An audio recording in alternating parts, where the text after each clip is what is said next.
In the morning, friends, I was talking to you about so many words starting with S that have affected my life.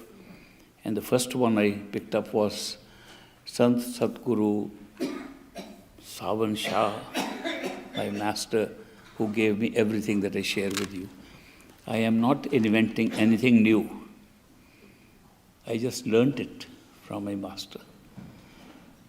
Sometimes people have said, I speak like a parrot.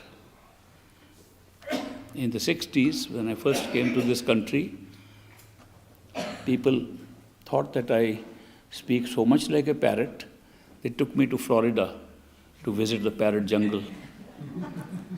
And there, those parrots are very well trained. I recently went and they've changed the name of that parrot garden, parrot jungle, to Sunken Garden. But the parrots are still there.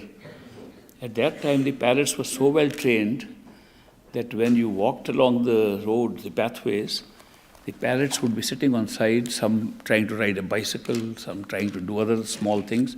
But many of them would speak to you and say, what's the hurry? What's your name? Things like that. But they all spoke with a parrot language, squawky language. What's the honey? The parrot speaker in nasal voice. But then when I walked a little ahead of the party, we were about 5 or 6 people, and the others were behind me. And when I went a little ahead, one parrot suddenly spoke almost in human voice. He said, what's the hurry? I said, no hurry.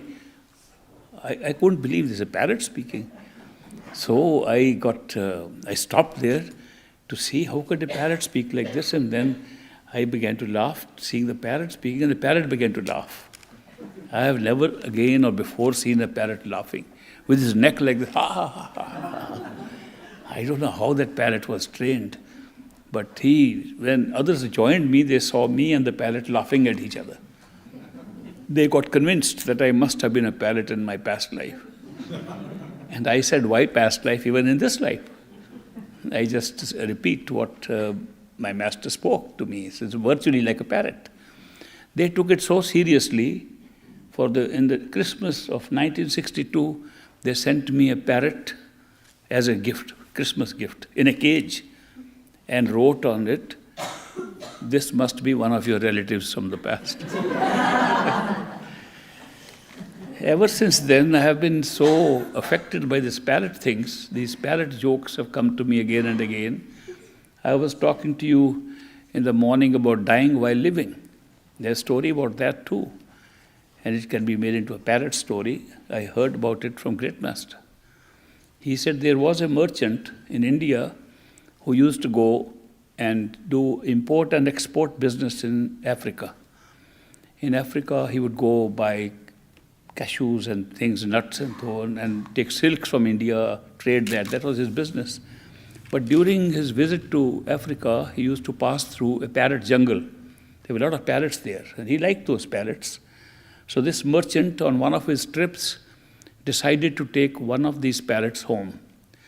So he was there, he caught one of the parrots, a nice little bird, put him in a cage and brought him to India. He fed the parrot with all nice food that parrots like. They like chilies, red chilies and green chilies, they eat both. They also like Indian preparation called churi, which is like a nice mixture of, you cook some nice prantas and then you break them into pieces, put some good or sugar in them. It tastes very good and the parrots like it. So this parrot was fed a lot of churi and chilies and was very happy and danced and sang and learned a lot of things in the cage. Next year, when this merchant was going to Africa, he decided to ask his parrot that I am going to your homeland, can I carry a message for you, for anybody there? The parrot said, yes, tell the people back there, I am enjoying my life in this cage. I sing and dance and enjoy my churi and enjoy my chilies. I'm very happy.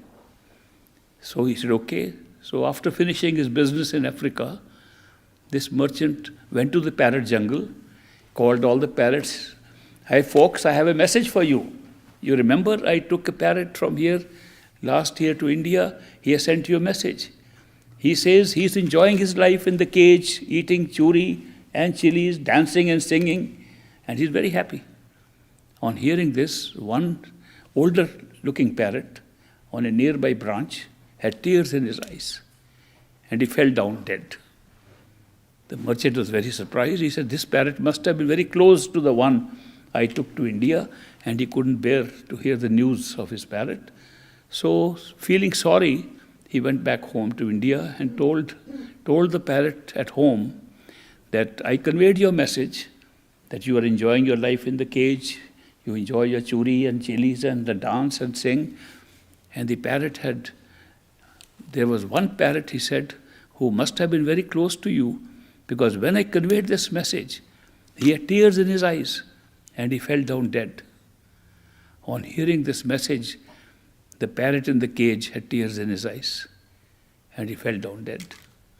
He said, oh, foolish merchant, if you knew they were so close to each other, why would I have conveyed this message? Anyway, the harm had been done. He opened the cage and threw the parrot out. On that, the parrot immediately opened his wings and flew and sat outside on the wall. He said, you aren't dead after all? And the parrot said, no, I am not dead, nor is that other one dead. He only sent me a message through you. He said, if you want to escape from the cage, die while living. These are, I like these parrot stories because sometimes they convey a lot of message. Of course, some are totally humorous, and that is only when you have a serious discourse going on. In the middle, we want to put in something humorous so you can laugh at it.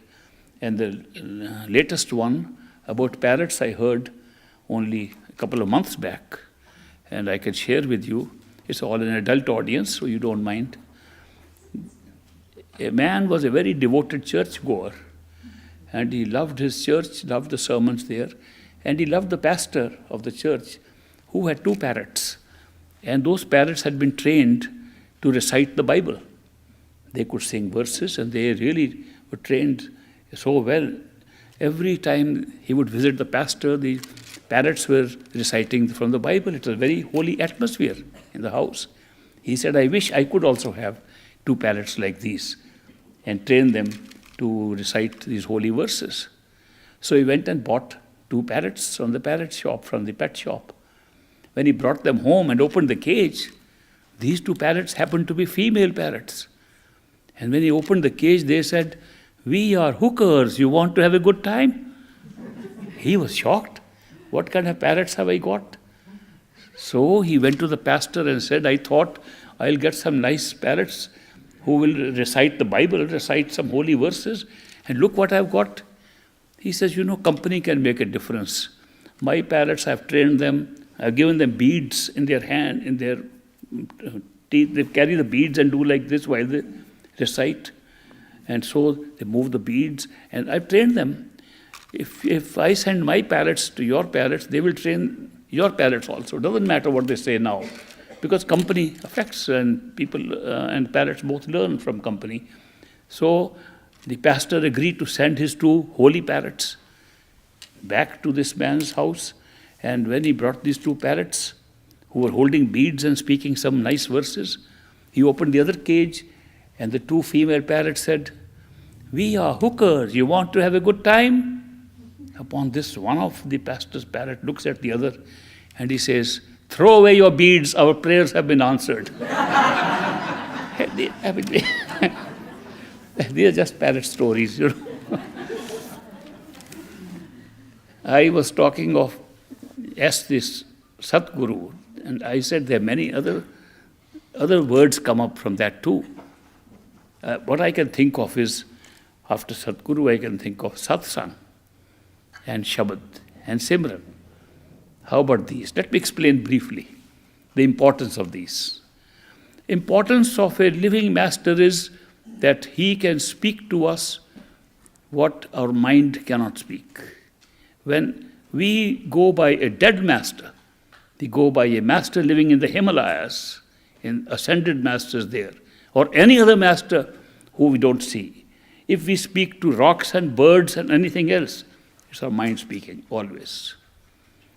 We listen to our mind, the The mind is an obstruction to our home, to our journey home. Therefore, we get misled. A perfect living master who is aware of his home while he speaks corrects us. It tells us, no, this is your mind saying this, don't follow that. This is not the voice of God. You've been believing it's the voice of God telling you things inside. Your own mind is telling you these things. And the mind tells you to do things which the mind wants. So, something that was given to you like a computer to use is now giving directions what to do, is putting the cart before the horse. Therefore, a perfect living master, a human being like ourselves can tell us, no, that's not the right thing, which others can't tell. So there's a very important thing, very important lesson in that. It's common sense. What does he teach? What does a perfect living master teach? All perfect living masters who have ever come upon this planet have taught the same thing, that the truth lies within yourself and not outside. It's as basic as that. If you want to find the real truth, you want to find anything that's real, go within and find it, and it's not going to be found outside. It's such a common thread in all the teachings. And therefore, their teaching is that you should be able to withdraw your attention and go within. And they give you a pathway, how to do it. And the pathway consists of 2 or 3 simple steps. The first step is to overcome the mind's habit of thinking of other things and drawing your attention outside. Put artificial words into the mind to speak and repeat, so that those artificial words that the mind speaks squeeze out the words of thought that distract you.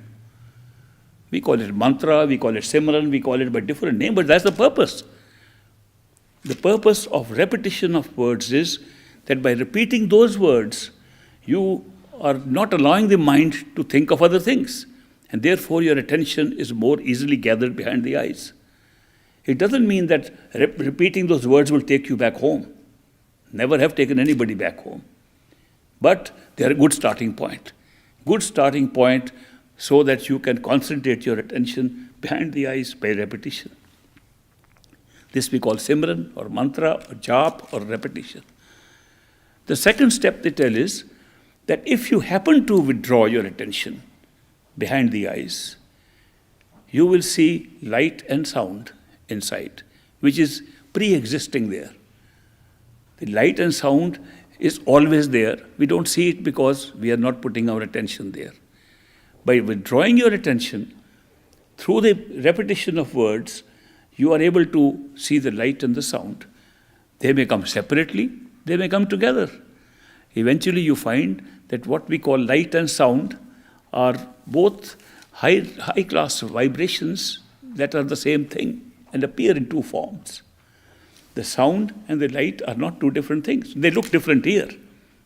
The higher you go in your inner experiences, the more they become similar. Ultimately, they become one. Now, what happens with the light and the sound? They have a certain power. The light illuminates a new world. And it is not a light that is born with darkness. It's a steady light. At the very first stage, after you pull your attention here and become unconscious of this body and become conscious of your next sensory or astral body or suksham sharir, or one that is very light, when you go into that, you'll find there's a new world where the sky is never dark or black. It's always lit up. Not only that, it's lit up because everything else in that creation is also lit up. It's exactly like this creation, except it's illuminated to a certain extent. For example, the roads shine there. The chairs have a glow in them. Human beings that are moving in astral bodies have a glow on them. The whole thing having a glow, that glow is reflected in the sky and keeps that grayish glow all the time, 24/7.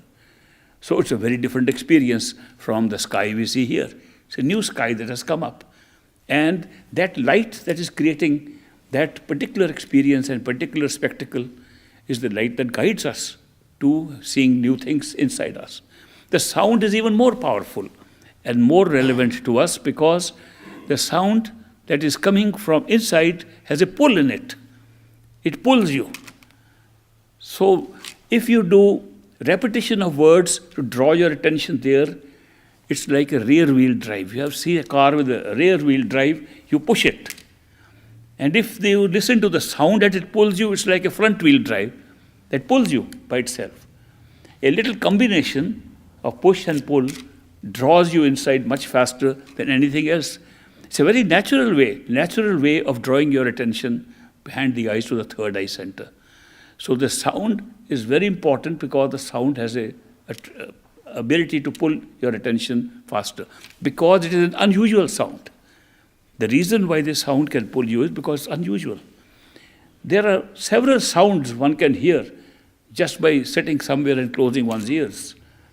There are sounds that keep on, some ringing sounds, some sounds like wind blowing, sounds like sha-sha, like a train come to halt at a railroad station, sound like a truck passing on the road. A large number of, about 10, 12 sounds are very common when we just try to put our attention in. But these sounds do not have any pull. They don't pull you inside, but they are all right to listen to for the sake of practicing that there is something inside that we can listen to. The capacity to listen belongs to our soul. The capacity to speak belongs to our mind. Remember this. When we speak, we use the mind. When we listen, we use the soul. This listening capacity is a very strong help to us in meditation. So by having an internal sound that we can listen to, our attention is withdrawn very fast. The sound that really pulls us is very similar to a sound of a big bell. A bell sound which has a swing in it, which has a peal in it, but has a strong peal like it going, like surround sound, like a big sound around you. When that comes, that is so unique in its power that you are literally thrown off your feet and dragged along with it, and the concentration becomes much easier than any amount of repetition of mantras or simran. So therefore, the sound becomes very important. And this sound is right there and can be accessed very quickly if you are able to prevent too many distractions from coming into your way. And to prevent the distractions of the mind, it thinks of distraction and brings them up in front of you. The repetition of words is very good. So in combination with these two, we are able to remove many distractions that come in trying to meditate and take our attention to the third eye center behind these eyes. The other distractions can be images that come. When we have images coming, other people are appearing in front of us. And when we try to meditate, more images appear. By the way, that's the mind's way to keep us distracted. More images come when we meditate than any other time. More thoughts come to us when we meditate than any other time. More thoughts pull us out when we try to meditate than at any other time, because that's the mind's way of survival, to keep us busy with it. So when the images come, they can also be replaced with an image. If you have a perfect living master who initiates you or accepts you, his image is more useful than any other image. And if you imagine that image, if you have personally met that person, it's great. You can remember the meeting. And if you recall that recollection of the meeting with the master removes the other images, and therefore the concentration becomes easy. The method of achieving all the goals on the spiritual path are concentrate your attention within. Period. All these other methods are just to promote this, to have a concentration of our attention behind the eyes. That's a starting point. And it helps very quickly if you are able to withdraw your attention from the body and go there. After that, it becomes simpler and simpler. The hardest part, the most difficult part in this meditational process is in the beginning, when we have to pull the attention from here and the mind scatters us all over. Most of the scattering of the mind is taking place because we have too many desires and attachments in this world. If we didn't have so many desires, so many attachments, we wouldn't be so much held up here. So what happens is that when we try to meditate, those desires and attachments, they come in front and they pull us out. Otherwise, it would be very simple to ignore everything and go in and have a nice trip back home, and then come back and tell people, that was a great place I visited. I went home and came back for an adventure in this carnival here. This world is supposed to be like a carnival. This is supposed to be a creation. Every level of creation was supposed to be just for entertainment, for an experience. And we came down for the experience and got trapped in the very experience, thinking it is the only reality. Forgot our home. When we go back home, we know that was just a show set up by our own consciousness to visit, and we can visit again any number of times. Right now, we have forgotten how to go back home. How could we make such a big mistake? How could we commit a blunder that leaving our true home, coming into an adventure land, coming into a created universe, where we came just for having an experience, and we don't know how to go back? Why didn't we take care to make arrangement to go back? Well, I can tell you most of us did make an arrangement. It's a very good arrangement we made to go back. And the arrangement was, if we get trapped here by the distractions we ourselves have created in this universe, our real self will reappear in this show, in this stage, in the form of another person who will tell us, go back home and take us back home. It's our own real self. We made the arrangement. A perfect living master is an external physical representation of our own true self. Therefore, we are pulling ourselves, but we don't know. When we close our eyes, we see darkness, and there's a person who's outside, created by the same consciousness that's creating us and everything else, and he says, no, go in, and helps us to go in.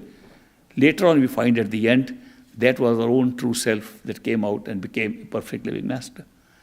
We made the arrangement. That's why we met the perfect living master.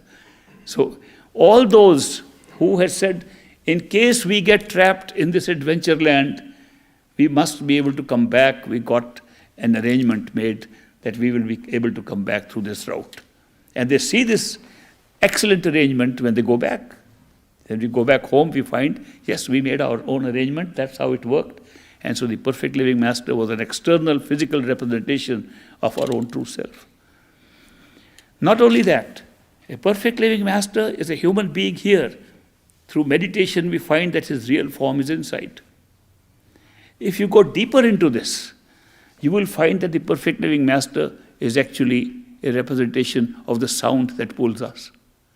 Very difficult for the mind to accept how the sound is becoming a human being and a person, but you can realize it and accept it when you see it inside.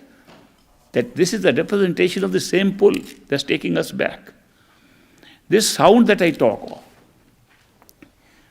is the next stage. After Simran, we get the Shabd or the sound. The sound has been reported in all spiritual literature, including religious scriptures, as the basis of this creation. We don't know how to describe that sound because it's not ordinary sound. It's a creative power. It's a creative power that creates all these universes for us. It's a creative power that creates all experiences for us. It's a creative power that makes an experiencer by creating an experience. It's a creative power that makes consciousness into an experiencer and a creator. It's a very powerful thing. How can we just call it ordinary sound? We cannot call it ordinary sound. But what word do we have for it? There's no word that we have for that sound. And it's not fair to call it sound. Then what shall we call it? It has been called, for want of a word, it has been called the Word. If you read John's Gospel, it makes it very clear right in the beginning of those verses. In the beginning was the Word. And the Word was with God. And the Word was God. What more could you hear? All things were made by Him, and nothing was made that was not made by Him. He gives all the power to the Word.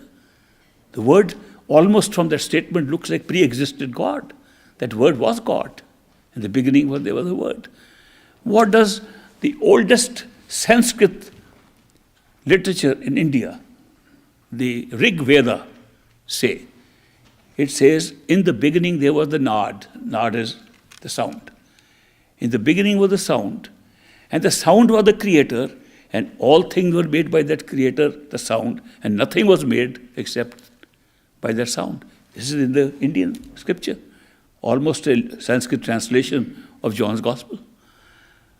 Similarly, in other religious texts that I have seen, a similar description is given using different words to represent that which can be listened to. Therefore, we call it sound or word or whatever name we give it. It has been called by the Greeks as the music of the spheres, that the music is running the spheres.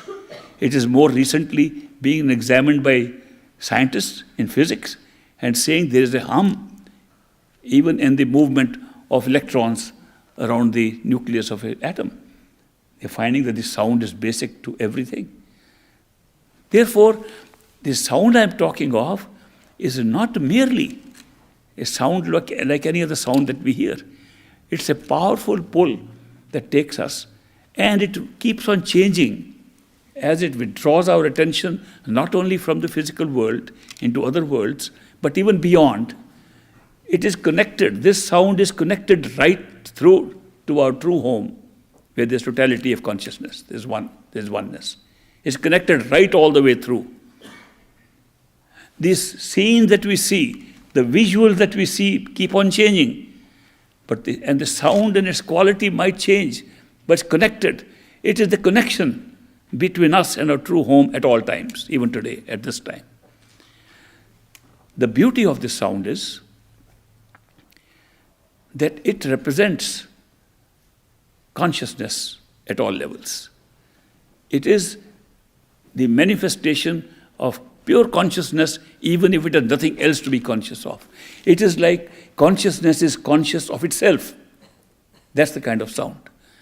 Therefore, that sound that can pull us all the way back to our true home, that's the sound that has been advocated by the most perfect living masters all through history that I have been able to see. Of course, my master said, that is the royal road, Camino Real. There's the royal road for us at this time and to go back home, because the sound is emanating from our true home, and if you just latch on to it, go with it, we'll reach home. So this sound we call Shabd, we call word, we call other names, is the very important part of meditation. And to be able to reach that part is a big success in meditation. And if you can reach that and it pulls you, where will it pull you to? If it pulls you to another open world, a world that opens up through the sense perceptions that lie inside and withdrawn from the perceptions of this physical body, when it opens up there, you see your own perfect living master. If he has initiated you, if he is a perfect living master, you will see him there. And he will welcome you. He'll welcome you because that form of the master is not tied down to the physical form in terms of how long it will be with you. It will be there forever.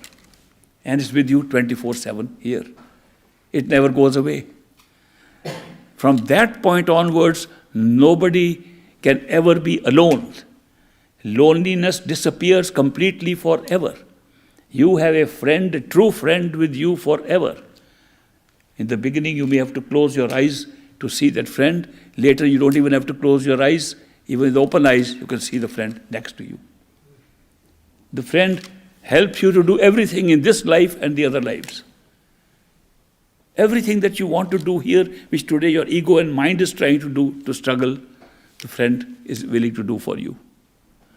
It's an amazing change in life. People who don't want to believe too much in the supernatural states, in higher consciousness, but want to say, what does this do to present life here? I can tell you this whole life changes right here. Because you found a power within you, secret power, secret friend sitting inside you, who is helping you to do everything in this world, and you become more effective in everything you do. It changes this life completely. So therefore, at all levels, I find that getting initiation from a perfect living master and manifesting his inner radiant form solves every problem that I know of. We don't have to worry about going back home because he will take us back home. It takes his responsibility.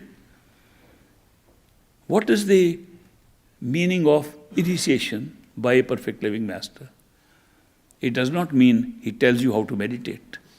That you can even read in the books. Anybody can tell you. He does not teach you what the mantra is. Anybody can tell you the mantra is published, it's on YouTube, it's on internet. He does not teach, he can make any words into a mantra. Then what does he do? What is initiation? Initiation is an inner connection that he makes with you and establish a long-term, permanent, eternal friendship. That's initiation. Initiation makes you his permanent friend. Not only that, initiation puts the entire responsibility for your going back home upon the master. He doesn't say, I am just a teacher, come to teach you how to do this, now you go ahead. He does not leave it to you. He takes full responsibility. If he does not take full responsibility, be sure he is not a perfect living master. A perfect living master takes full responsibility to take you back to your true home, to Sachkhand, by initiating you. Actually, your journey, really speaking, ends there. The rest is a verification that have you got it or not. Because people still want to know, was my master a perfect living master? Am I initiated or not? Was I just given some mantra to repeat and it's not real initiation? Of course, these questions are very valid questions. And how do you get answers to these questions? You can't verify by asking somebody else the same questions. The only way to verify if you are initiated by a perfect living master is to go within and find out if he's there welcoming you. If he's there, he welcomes you, that's direct proof that he's there. He's your perfect living master. Is he really a perfect master that goes right all the way to Sachkhand, or he just thinks the first stage is Sachkhand? He may be just a master who only gone to the astral stage, and because the astral stage is so different, looks like it's the origin of this whole universe, it looks like Sachkhand to us. So he might say this is Sachkhand, and you might accept it. And you are still back in the rebirth, cycle of rebirth, because you're still in the region of the mind. How will you find out how far this master has gone and how far he's taking you? There's no way to find out. Because he will say, this is the end of the journey. You'll say, okay. Then what do you do?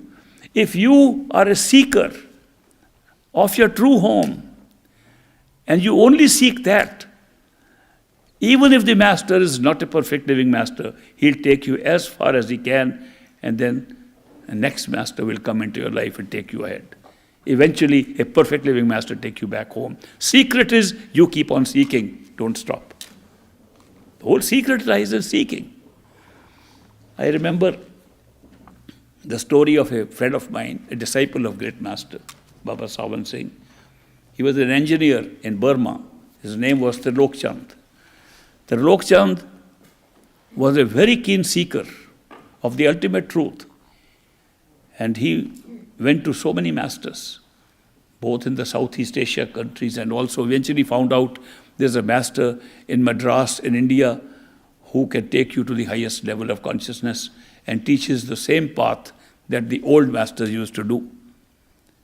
So he went to that Swamiji in Madras, South India, and he said, and he has saved up money because he was a little bit of what they call a miserly person. You know what miserly means? That means he held a $1 bill, it was a 1 rupee bill, and he would say, spend it or not spend it, spend it or not spend it, in pocket, not spend it. That's how he piled up, in a modest salary of his, 30,000 rupees. And those 30,000 rupees he gathered and went to Madras and met that Swamiji. And Swamiji said, I teach the same way that King Janak got his teaching from Ashtabakar. For those of you who don't know the story of King Janak and Ashtabakar, there was a king in India, King Janak, who wanted instant knowledge. He was looking for all the masters who could give him instant knowledge, but nobody could give him instant knowledge. They all said, read scriptures, do this meditation, do rituals, do these things. He didn't like that. He wanted instant knowledge, which makes me suspect he was an American in his previous life. They all want instant stuff, He asked his advisors, King Janak asked his advisors and ministers, I want real instant knowledge, where can I get it? They said, King, you are living in a great country, India, it's full of swamis, yogis, mahatmas, saints, all over. All you have to do is hold a big feast. And they all like good food. So hold a big feast, call all these people, and they will give you instant knowledge. So King Janak arranged a big feast in his palace. The ground was full of people. All the people came, and the king disguised himself and moved amongst these holy people. And he found that they were so full of their ego, each one claiming, I know more than the other. They're fighting with each other over what the scripture said. No, this word means that. No, this word means this. He said, these people may be very learned. They seem to have read many books, but none of them is really enlightened. And none of them have true knowledge which I am seeking. So he felt very disappointed. He came back to his palace and said, I am disappointed. These people are learned. They've read a lot of books, but they don't have real knowledge. The ministers and others said to him, King, you have to have a bigger feast. You only called a few people. Have a 7-day feast. And by beat of drum, we'll inform the whole country. So more people will come. So another feast was held for 7 days. And by beat of drum, sages and swamis and sadhus, some wearing saffron-colored clothes, some wearing white clothes, some wearing ash on their bodies, some wearing nothing. They all turned up. And there was a huge camp. So many tents were opened up for them. And for 7 days they were fed nice food. And the king disguised himself again and incognito walked amongst them. And he was so disappointed, it was just a repetition of the old experience sevenfold. Every day he found they were angry people. If they couldn't control their anger, what kind of enlightenment did they get? They were egoistic, each one claiming, I know more than you. How can a person who is enlightened talk like that? He was really, really disappointed. So he told his ministers and his secretaries, I am very disappointed that this is the state of our enlightenment. We have emphasized learning to such a point that learning has usurped the role of enlightenment. They are all learned people, but none is enlightened. And then the minister said, King, if you are looking for that kind of enlightenment, you won't get from these sadhus and others. Then you have to look for a perfect living master. He said, but where is one? There is one, sitting on the bank of a river. You go to him and invite him. He'll come and give you perfect living master. He won't come on these feasts of yours. And his name is Ashta Bakar. Ashta means 8, Bakar means waves on his body. He's hunchback. He's hunchback with 8 waves on his back. And he's a hunchback, but he's an enlightened person. The king said, why didn't you tell me first? And he went straight to Ashta Bakar's little hut on the bank of the river. And he said, Ashta Bakar, will you give me true knowledge? I want to invite you to my palace. Ashta Bakar said, Your Majesty, you have come personally to ask for this? Certainly I will come. So a date was set, and Ashta Bakar, the mystic, came to the king's palace. The king had placed 2 chairs on the stage and invited all the royalty, all the noblemen, all the neighboring kings and queens, all of them were sitting in the audience. When Ashta Bakar entered, followed by 5 or 6 disciples of his, he took off his shoes, which was the custom there, at the door, at the entrance, and he walked towards the stage. And people saw a hunchback walking like this, and they said, this is the kind of man our king has invited to enlighten us? Something has gone wrong with the king. How can this guy enlighten us? So they were really mocking at the man. So when Ashta Bakar came and sat on the chair, with the king on the other chair, he said, King, what is the price of leather today? And the king said, Master, We've invited you to talk about enlightenment and spiritual discovery of the self. What is the question of price of leather to do with it? He says, are they not all leather merchants sitting here? He says, no, they are royalty, they are noble people. They are my own relatives. He said, oh, I thought they are dealers in leather, because they were looking at my body and my skin as if it is of some use to them. Then everybody kept quiet. This man has a sense of humor. They said, he has a sense of humor. He saw that we were trying to mock at him. Then king said, okay, we understand. These people didn't understand how you could give us enlightenment, but I want instant knowledge. Ashtabakar said, even instant is its time. How much time is an instant? He said, in my definition, an instant is when I ride my horse. I put my foot in the stirrup, jump on the saddle, that's one instant. He said, but you have to pay a price for that kind of instant knowledge. He said, I'll pay any price. All my treasury and coffers are open to you, master. Take whatever you want, but give me instant knowledge.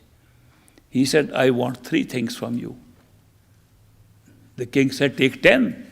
No restriction. He said, no, only 3 things I want from you. Give me your body, give me your wealth, and give me your mind. When you've given me these 3, I'll give you instant knowledge.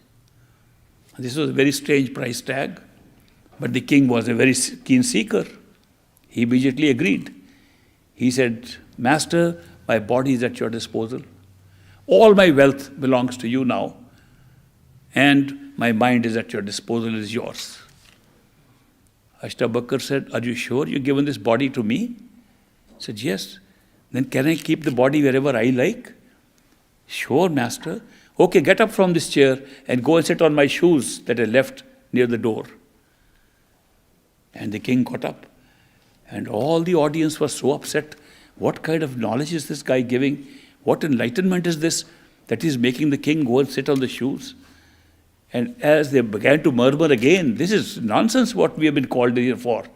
As they were all murmuring to each other, the king walking toward the shoes thought, these people don't know. They think I have these palaces and all this wealth, and what am I doing with this poor man? When this thought came to him, Ashtabakar shouted from the stage, King, you have no business to think of that wealth and your palaces, they are all mine now. You've given them to me. He said, oh my God, I forgot that I had given these things to the master. When he said that, Ashtabakar shouted, you can't even think what you gave or not gave. This mind of yours is mine. He said, I can't even think. And he put his hands like this. And Ashtabakar gave him some grace, and he saw the light and got enlightened. He said, King Janak, you don't have to go to the shoes, come back. They came back. He said, King, did you get instant knowledge? He said, yes. Was it really an instant? He said, faster than an instant. He said, are you sure? He said, I am absolutely sure. Any questions? No question. Ashtabakar said, King, this was just a sampling of what lies within us. This enlightenment, this glimpse that you got of enlightened life inside was just a sample. Now do this meditation like I'll teach you. For 20 years, you'll get it back again. This is the old story of King Janak.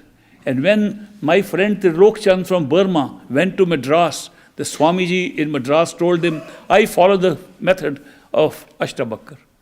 So you first give me your body, your wealth, and your mind. I'll give you enlightenment. Now imagine this man who did not spend 1 rupee, had to think so much. He said, it's all yours, Swamiji. My body is yours, my wealth is yours, my mind is yours. I'll follow King Janak's pattern. He said, transfer this 30,000 rupees into my account. I have to start building a temple. Let's start with the wealth first of all. So he transferred all the wealth to the Swami, who began to make his ashram. Then he said, now you give the body, and for that you have to do the meditation by the techniques I will teach you, which is going to be a very complicated kind of pranayama, a breathing exercise. In this, you have to breathe alternately from the right nostril to the left nostril. You cannot breathe twice from the same nostril. And you cannot use your fingers to stop the nostril like this. Because if you do that, all the attention will go into your hands and your fingers. Therefore, it has to be done internally, with your tongue. Your tongue must twist backwards and must close the nasal orifices from inside. Once from this side, once from that side. With the tongue, you have to do it inside. And for doing that, you have to cut your tongue from its tethers here. The tendons have to be cut so it can move around. He said, like I have. And he opened his mouth, the Swami, and showed his tongue, just flew out like a snake's tongue, not attached to the tendons at all. He said, now I do the meditation by reversing my tongue and controlling my breathing from one side to the other. You have to do the same thing. And to make it a price that you pay for enlightenment, I'll not make it an easy surgery to cut this. I'll sandpaper it on a daily basis. It'll take 30 days for it to be cut. And to make it even more of a sacrifice, I'll use some nettle leaves with all the stinging thing on it. So you can cry and feel you paid for enlightenment. Imagine what kind of seeker that guy might have been, that he underwent that torture. For 30 days he was in that torture, and then tongue got released, and he practiced that pranayama of breathing with nostrils on either side. And he did get some inner relief. He saw some stars and moon also. He saw some lights inside. But that's all. And he told Swamiji, I have seen all this, but I want more. And Swamiji said, but that's all I can give you. If you want more, you have to find somebody else. So he began to then search again. Eventually he came to the great master, who was my master, whose picture is here. And I saw him talking to the master one evening. We used to have an evening meeting, a few of us sitting with the master. And he said, Master, if I had known that you are the real master who is going to take me up, I would not have given those 30,000 rupees to that Swami in Madras. The great master said, Trilokchan, you don't know, the day you came to me, I transferred those 30,000 in my account. And all the work you did there, I transferred into my account. He said, we never lose any part of our effort that we make towards enlightenment. It's all accumulated. Therefore, never worry. If you have gone to a master who teaches you only a part of the way, it's still worthwhile. He's taken you part of the way. And if you keep on seeking, you find a master who will take you further up. It's a course that starts from our family, from our fathers, parents, who teach us in the beginning. Then we go to school, we can get some influence there. We go to church, we go to temple, we get influence there. It's not a simple thing of just saying, you are a seeker, they're the perfect living master. We go through all these intermediate stages till we reach the perfect living master. Therefore, one should never worry about this. People are concerned, they talk to me. I don't know if I'm really initiated or not. I said, does your master tell you go within? Yes, he's right. No matter how far he takes you, he's giving you the right direction. If somebody says go within, he's right. How far you can go? Only as far as he has gone. No master can take you beyond where he has gone. Therefore, he will take you where he has gone. And if your seeking is still there, you'll definitely meet a master who will take you further. The whole system operates on seeking and finding. If you seek, you will find. The more you seek, the more you find. You seek your true home, you will find your true home. You seek a perfect living master will come into your life. In India, they say, when the chela is ready, the guru appears. Which means when a disciple is ready, the master appears. They don't say when the disciple is ready, he'll find a master. They never say you'd go look around and find a master. How would you know who is a master? How would you distinguish between two people who are teaching the same thing and one is a master and one is a fake? It's almost impossible for us. In a short interview, you can't know who is a master. Therefore, the best thing is to go as far as you can and let the perfect living master find you and keep on seeking further. Seeking is inside. If a perfect living master does not know you are seeking inside, he is not a perfect living master. It's as simple as that. That's the definition of a perfect living master. That he comes to pick up those who are his marked souls. How does the marking take place? The marking is taking place right at inception in Sachkhand, in totality of consciousness. When I said in the morning that some souls who said we go to adventure land, but if we get distracted, who will bring us back? And they made an arrangement. That arrangement is called the marking of souls. And whoever got marked, these people come and take the marked souls back. Every human being who comes functions as a perfect living master is a perfect living master for his marked souls. He may give a discourse for the whole world. He may spread the word around. And many may be called to listen to him, but few are chosen. The chosen ones are the marked souls. Therefore, it is the duty, responsibility, and function of a perfect living master to pick up his marked souls. It's not the function of the soul. The soul doesn't know. Soul is trapped right here. Therefore, don't bother too much that I am searching very hard for a perfect living master. Don't search for a master, search for truth within yourself. If you search for truth within yourself, master must appear in your life. And he appears through wonderful process we call coincidence. What is coincidence? It's not an accident. No coincidence is ever an accident. It's a message. It sends us a message straight away. Whenever we have a real problem in our minds, you try it out and think of the problem, and suddenly you open a book and the answer is there. You drive a car and a billboard relating to something totally different has one line that is answering your question. On the spiritual questions particularly, this kind of coincidence happens. And when you seek more, you have more coincidences. I found out all my life with all my friends. They said ever since we came on the spiritual path, these strange coincidences have increased in their frequency. Oh, that's what happens. This coincidence and circumstantial things that happen around us are all messages. Because when we realize that the world is created through consciousness, it modifies itself according to what our seeking is. And therefore, these events take place in our life. One should not worry too much about that factor, because a lot of people get worried. We had this master, that master, there are so many masters. I get emails. I don't know, I am a seeker. And I know I have met 3 masters by now. Some say 5 masters. I believe there are hundreds of them now. I believe, as great master used to say, there are more masters now in India than seekers. The number of masters grown so much, and become big business, international business for masters, to go about and collect disciples and collect their money. This has become a business. So how can a person know who is a perfect living master? He's confused. I get letters, I am confused. There are so many masters around. Where shall I go? Well, first of all, if a master, instead of giving us something, wants to take something, don't go after him. Step number 1. No perfect living master comes to take from us, he comes to give us.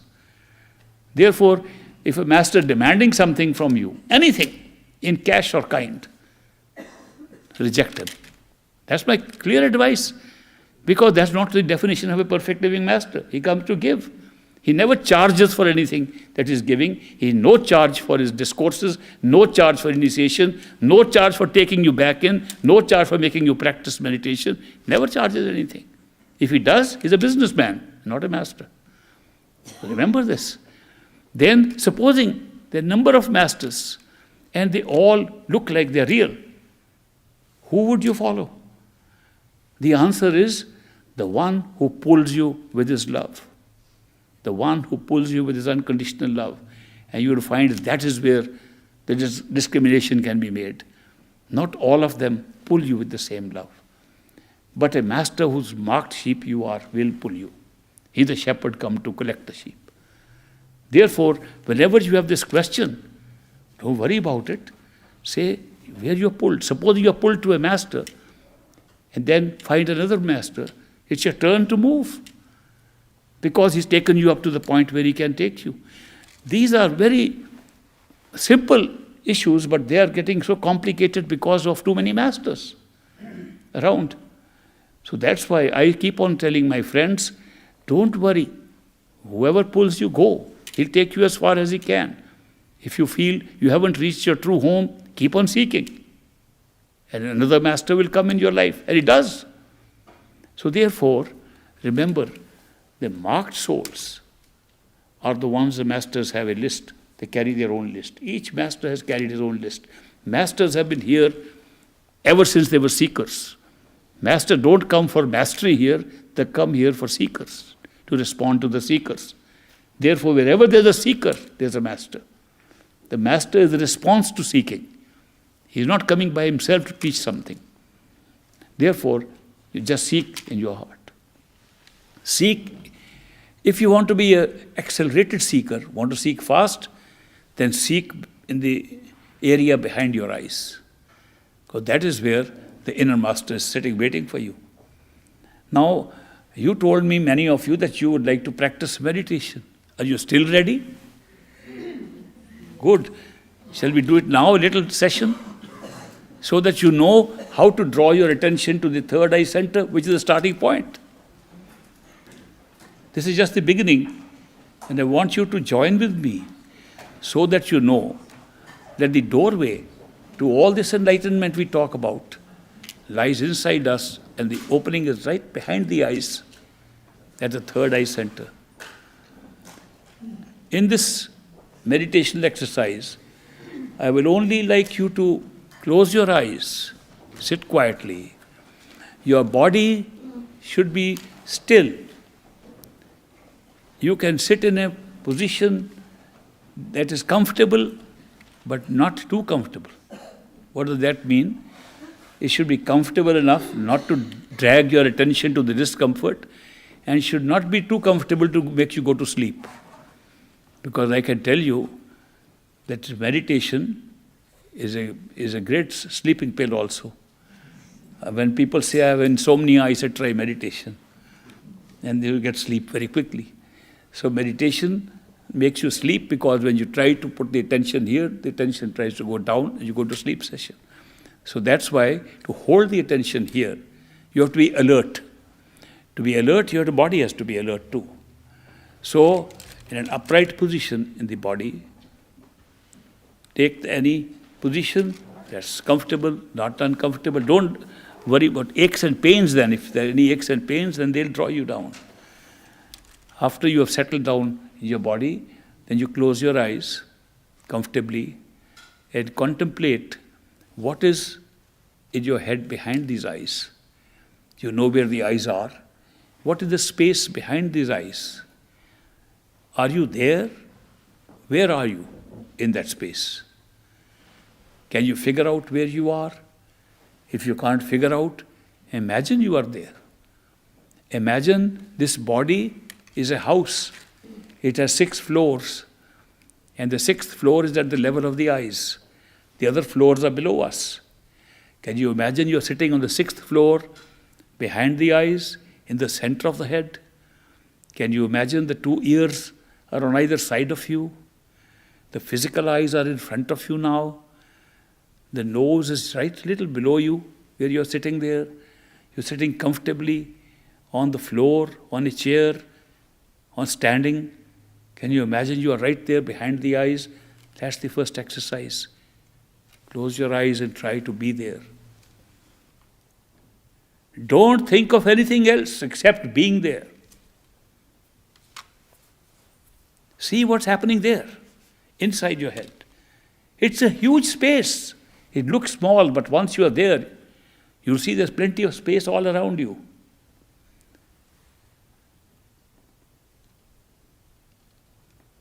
First, keep looking in front, and if you can, look on the side also, without turning your physical head. See if you can turn your vision inside and look both sides. See if you're independent of the body and sitting in your head.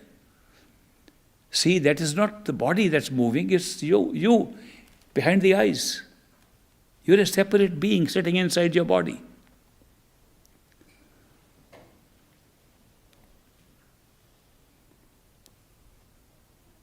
Don't think of anything else. Just examine what is there. See, is it a comfortable place? Can you make it better? Can you lay down a little rug or a carpet behind the eyes? Can you put a nice chair to sit on? Can you put some decorations around yourself? Imagine that's your prayer room, a room for meditation. That's the room for meditation in your head. Keep it nice and decorated. Clean it up if necessary.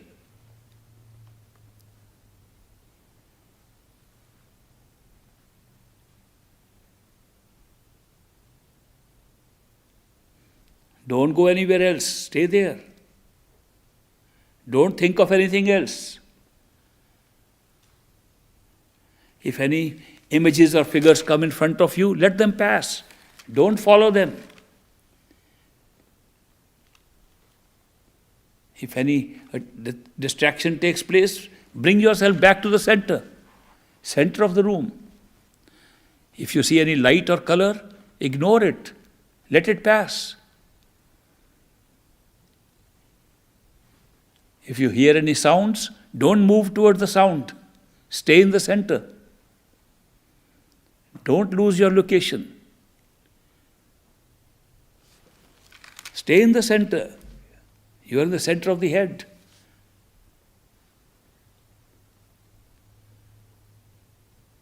Concentrate on being there.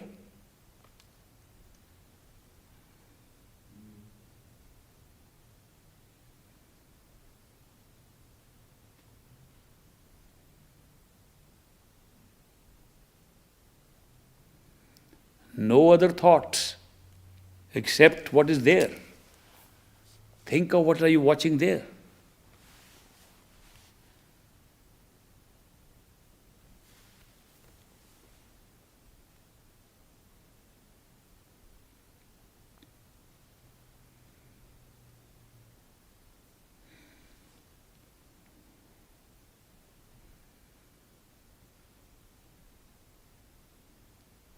Don't lose the center.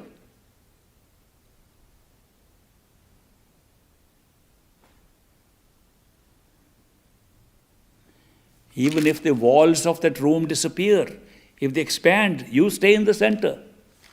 Don't move sideways.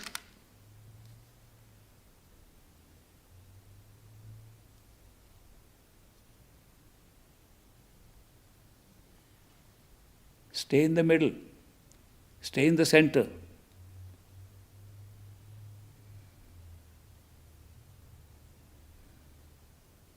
If you see any colors or lights, don't follow them. Let them pass like a moving screen in front of you.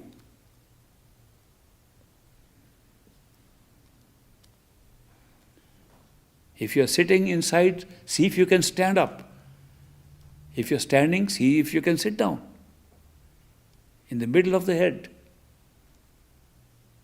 Can you walk around? Can you turn around and see what is around you? Try it.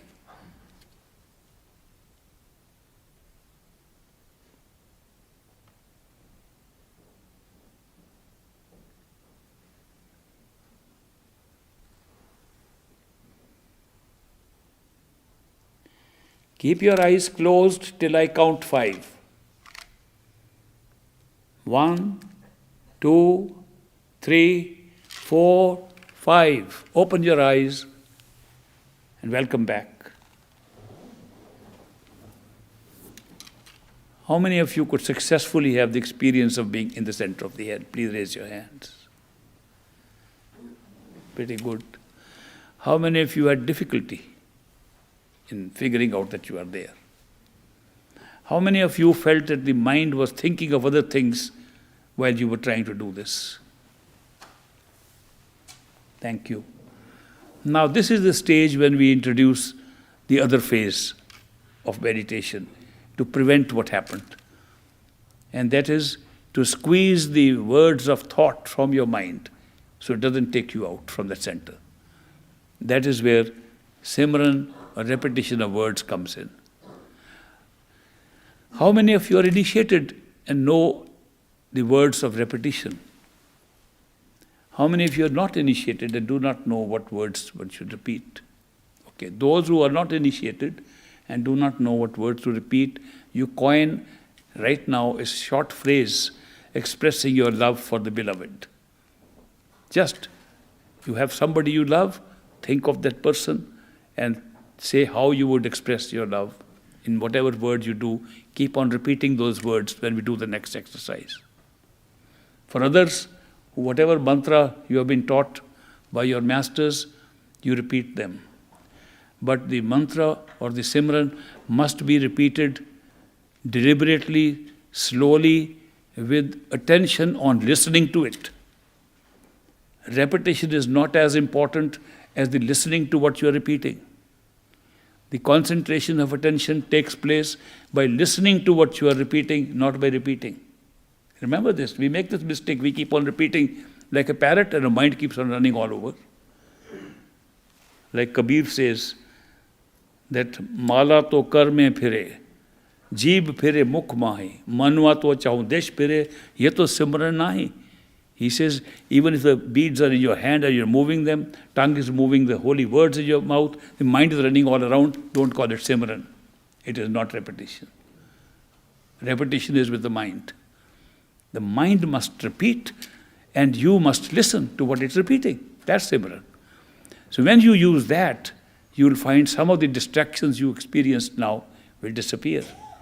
Because you'll keep the mind busy and you have to do this exercise with the self that you saw and placed behind the eyes, not this body, not with this tongue. But you have to do it with the being sitting there behind the eyes, which is yourself. Would you like to try? Close your eyes. Same position. Go back to the same third eye center, behind these eyes and between the eyes, behind the eyes in the center of the head, between the ears. Locate yourself there imaginatively.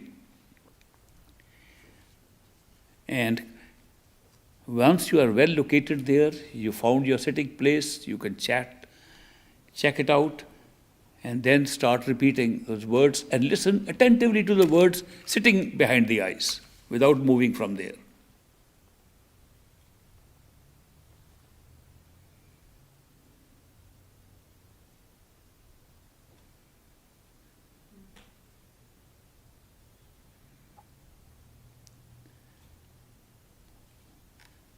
Repeat slowly, because you have to listen to every word as you utter it.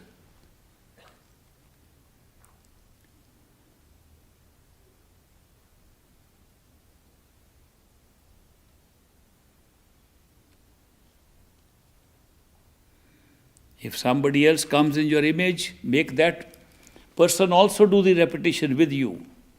But don't stop repeating the words. If you hear some other voice of your mind speaking, join in the repetition. Let 3-4 voices repeat in your head, but don't give up. Just listen to the words.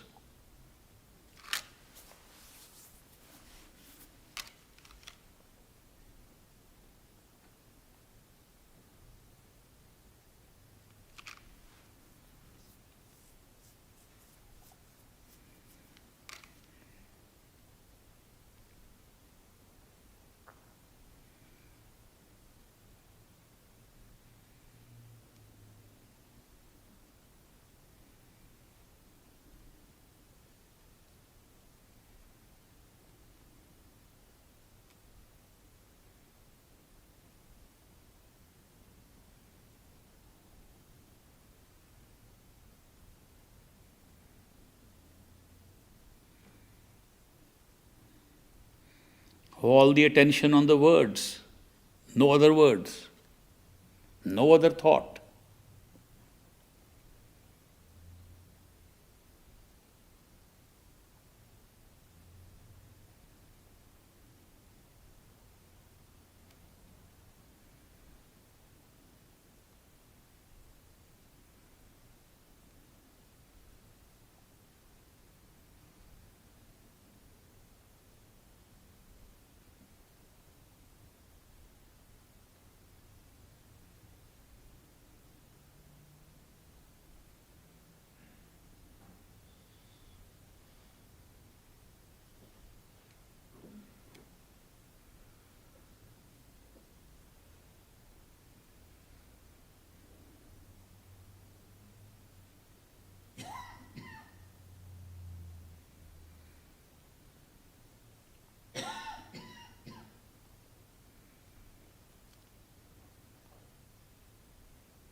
Keep your eyes closed till I count 5.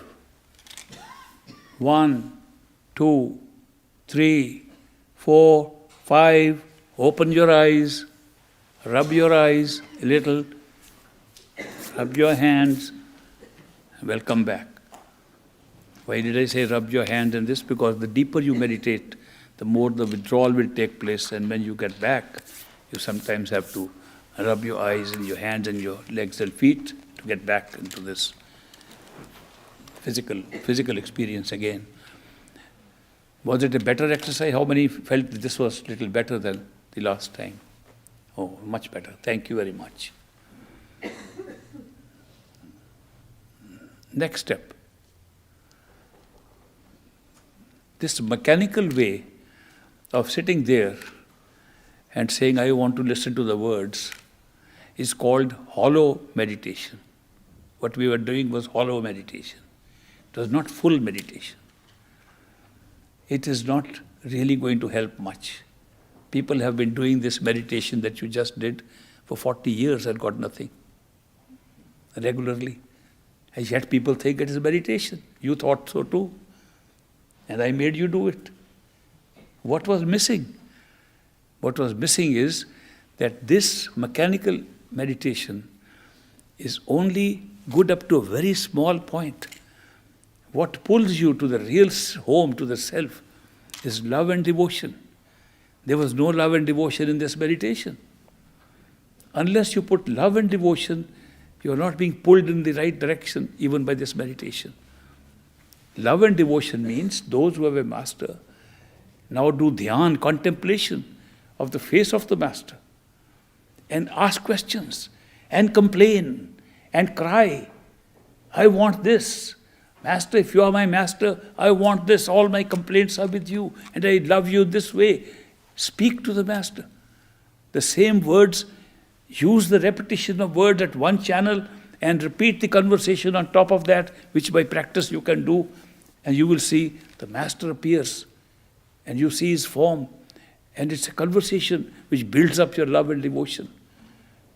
If you express your love and devotion in meditation, it'll work. Otherwise, in Punjabi they say, "Pani ch madani panne pe ke makhan niklega."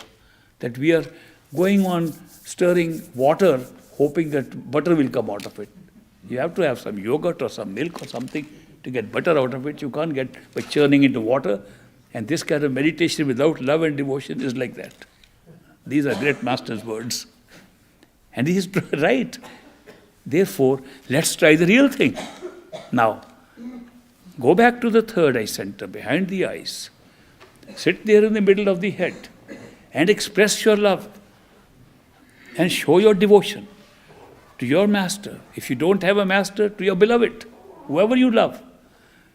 It's the love that pulls us. Ultimately, so any way of expressing is good, what suits you. But it should be that which you know means being pulled by your master. Love and devotion, real secret of meditation. Add that ingredient now to repetition of words and sitting in the middle of the head. Please close your eyes and start. Imagine the face of the beloved in front of you. Let the beloved walk in front and talk. Talk to the beloved. Talk to the master.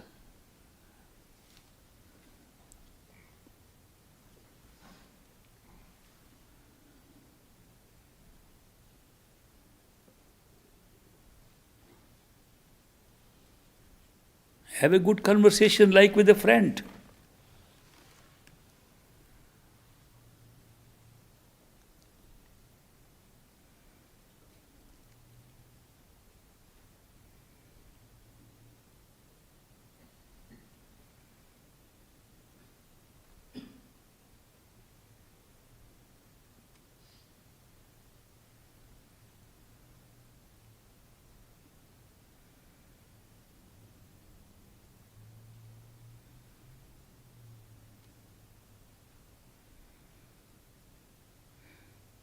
Don't think of anything else. Only your master, beloved, is there. All conversation is with him, nobody else.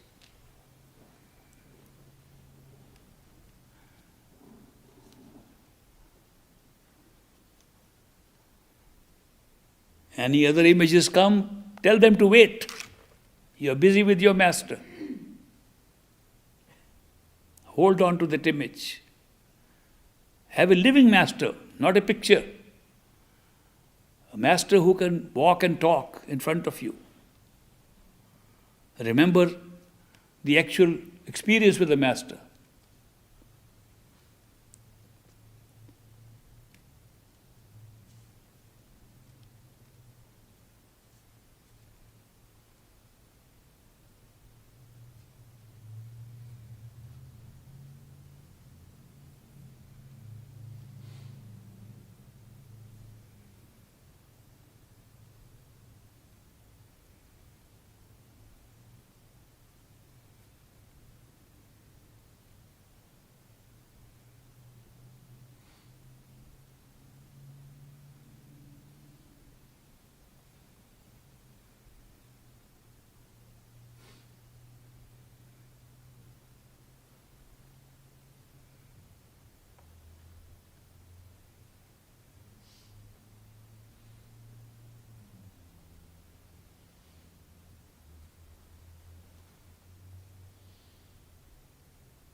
Keep your eyes closed till I count 5.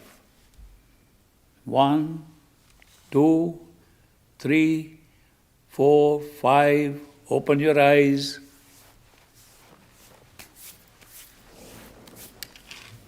Welcome back. Was this better? How many of you felt this was better? Well, that's a good improvement. Thank you. Very good. We'll do more practical meditation sessions the next couple of days. It's just an introduction to which is the right direction to find the truth and find yourself, find God, find the Creator, find the totality of consciousness, find all there is to find. This is the direction. Go within. We are running around outside all the time. That's not the direction in which you find. This is the direction which you just experimented with and just saw it. We'll do some more experiments to help us in this journey, maybe tomorrow. You can ask a few questions if you like in the remaining short time we have. We can ask questions what we have been doing. Yes. सिमरन करो, जे आवाज़ आवे तो सिमरन छड़ दियो, आवाज़ सुनो. जे आवाज़ cut जाए तो सिमरन फिर शुरू करो. The question he is asked is that if he is doing his repetition of Simran and the sound comes, then should he keep on doing this Simran or listen to the sound or do both? The answer is, if the sound comes which has a pull, give up Simran and listen to the sound. If the sound becomes weak or has no pull, go back to Simran. Okay?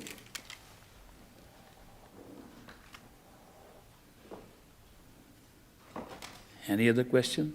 Yes. How long?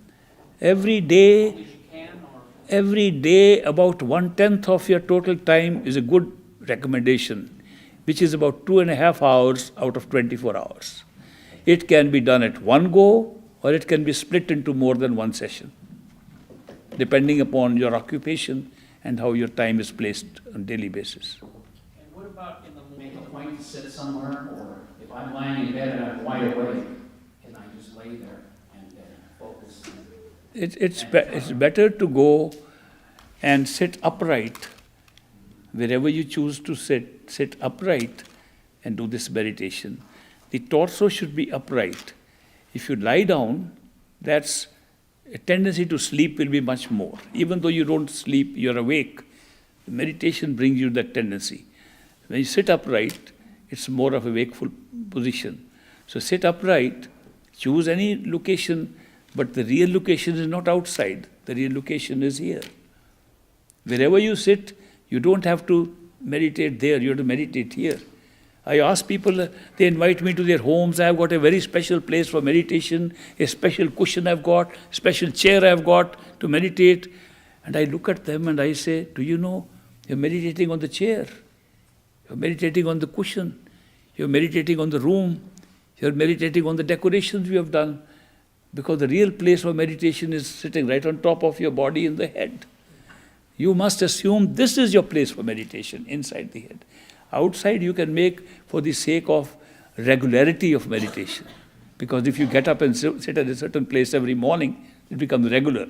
And it's an incentive to meditate. To that extent, right. But do not associate meditation with that place. Associate meditation with the space behind the eyes. Okay?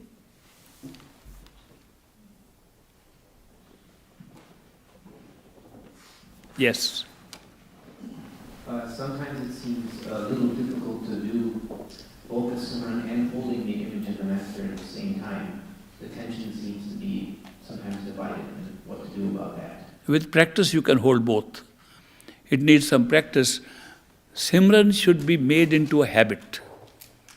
That means Simran should not only be done when we are in meditation, Simran should be done even when we are walking, talking, doing other things throughout the day. So by the time we are meditating, it's a habit that the mind start repeating the Simran. You get up, wake up in the night, automatically the Simran is going on. Once that happens, then holding the image of the Master and the Simran both becomes very easy. Okay. Yes. I love my iPhone also, you know. When I came to this country, I found a nice pizza place called Shakey's Ye Old Pizza. I love that pizza. And when I tried to meditate on other words, the Shakey's Pizza would come in front. But I had to shake it off eventually because it's an external thing. We want to love something that can appear internally. So an internal appearance of a Master is the best way to show your love and devotion. It comes by practice. But I'm glad you had the experience that you found. It's very uplifting to do meditation with love and devotion. Good. Meditation to go inside and have experiences, or just to be without the mind? I have to give you an open answer and a secret answer. Open answer is yes, the more you meditate, the more success you have. Secret answer is meditation doesn't pull you, it's the grace of the Master that pulls you. So, the best thing is do your meditation as best as you can, as the first part, and seek grace of the Master who will pull you from inside. Okay? Please, that was the second part of secret answer. Don't tell anyone. And if you tell somebody, tell them not to tell anybody else. Yes.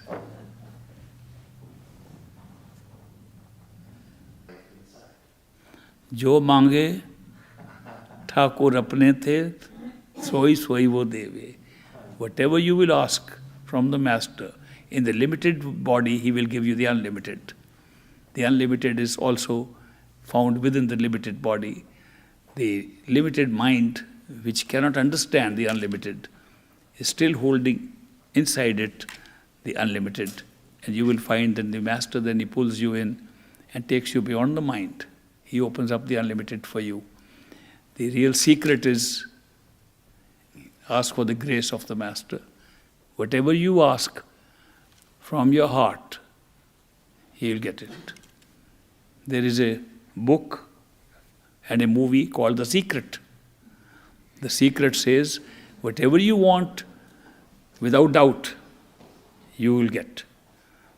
The only qualification is don't have any doubt about it. Even in this world, we can get whatever we want provided we have no doubt about it. With certainty, we can get anything. But the mind plays the dirty game of creating doubts. It's the mind that is creating doubt. Otherwise, we would get whatever we want in this world and in the inner world. There was a Swami in India. He used to walk on water. A lot of people saw him walking on water because he lived on one side of the river and he used to go to the other side to cut some trees and bring some logs for burning. And every day he would walk on the water and come back. And some friends from America or some other country said it's impossible. We have heard many stories of people walking on water. Nobody can walk on water. And if he walks on water, I want to see with my own eyes. That's a doubt we naturally have because we haven't seen with our own eyes. So he traveled to that place and he saw the man walking on water. He said, how do you do it? He says, I tell myself I can walk on water and I have no doubt about it. I walk on water. He said, can I do it? Sure, you can do it too. Come with me in the morning, we'll both walk on water. So, in the morning, this guy prepared himself to walk on water with the Swami. And when he was there, he said, but supposing I drown in the middle? So he told his friend, tie a rope around me. And if I drown, pull me out. He jumped and drowned in the water right as he stepped in because he was not sure. This, so long as the mind is our advisor, so long as the mind guides us, we can't achieve all that we want. We don't get what the mind wants, but what the soul wants, without the doubt of the mind, you will get it. Even the unlimited. Okay? Yes. The master was always there anyways? The master is our own self. Right. At the end, we find the master was a reflection of our own self because we can't see ourselves. We can see the master. He eventually shows us that he was our own self. That's what I felt. That's the truth. But we have to start from some untruth, that the master is separate. What separates us from the master? What separates us from each other? What separates us from things is our mind. Mind is a separating agency. Mind is the thing that separates. If the mind were not there, we would not be separate. So the mind is separating, and when we cross the mind, there is no separation. The self and the master and the creator are the same at the end. So the mind was just a confusion that came up? The mind was not given to us to be a blockage. The mind was a computer. Mind was a very good computer, processes so well. Input, output, it does good things. Mark can tell you more about computers. Mind is a very high quality computer and processes things so well. But mind is supposed to be used. We are supposed to use the mind for what we need. We want to tell the mind what to think. We want to tell the mind what to sense. We tell the mind what to interpret for us. We tell the mind to do this or that for us. We don't do that. We ask the mind, what should we do? If we reversed it, the mind has become our guide. I remember a little story. I think we'll end today with that little story for today. Tomorrow I'll answer more questions. The story is of a little boy named Aladdin. Have you heard of the story of Aladdin and the lamp in which there was a genie hidden? When you opened the bottle, rubbed the lamp, and a big genie appeared. And he said, I am your slave. Master, tell me what I can do for you. Aladdin was frightened to see such a big genie appearing and saying, I am your slave. He said, go and make a house for me right out there. In 5 minutes, the genie came back, house is ready. He said, go and make a bridge on that river. In 5 minutes, the genie came and said, bridge is ready. After a few hours, little Aladdin had no more orders to give. So then he said, go and do what you like.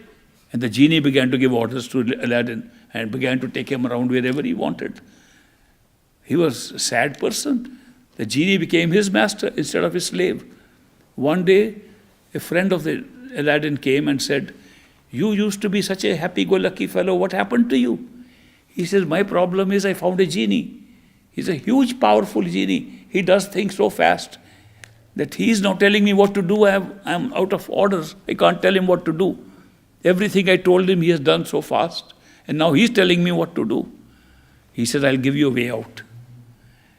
Now when the genie says, what should I do? Don't say do what you like. Say bring a tall tree. Cut a tree and bring it. A pole of a tree.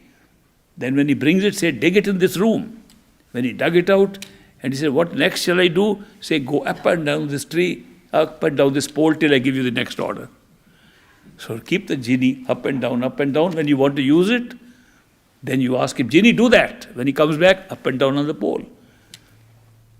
The genie is our mind and is giving us orders because we have no orders to give it. He's taken control. So what do? Say, plant a little bit of Simran right here. Make the genie repeat the Simran. When we want to think, take it off. Think, do your work, put it back on Simran. That's the story for the day. Okay? We'll meet tomorrow, 11 o'clock again. Thank you.